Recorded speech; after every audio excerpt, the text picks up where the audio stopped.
We do have to turn now, though, to our other top story this morning. The Egyptian military striking back overnight against the people they believe were behind a truly horrifying terror attack, one of the worst in that country's history. Yeah, it's awful. The death toll is now upwards of 300 people, including many children, after an attack on a mosque where worshippers were in the midst of Friday prayers. ABC's Jennifer Eccleston is covering the story for us from London this morning. Hi, Jennifer.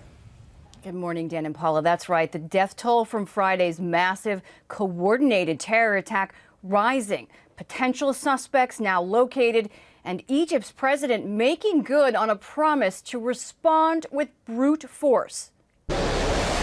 This morning, retaliation from Egypt's Air Force.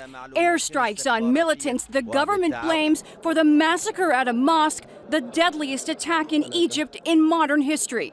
On Friday afternoon, at least 300 people were killed, more than 100 injured, when dozens of Islamic militants carrying ISIS flags ambushed a mosque 125 miles northeast of Cairo. Witnesses reporting explosions from inside the holy site as worshippers attempted to flee. Outside, masked gunmen opening fire, shooting into the mosque and setting fire to cars, cutting off escape routes. Even ambulances rushing to the scene facing gunfire.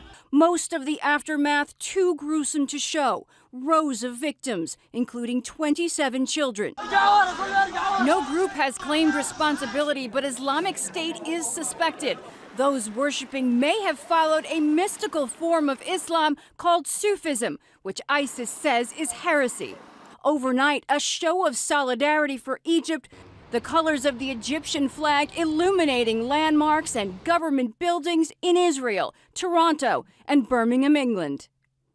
Egypt is observing 3 days of mourning, and Christian churches across Cairo are ringing their bells in memory of the victims, especially the more than 24 children. Dan and Paula? Yeah, it's hard to hear about all those kids. Thank you very much, Jennifer.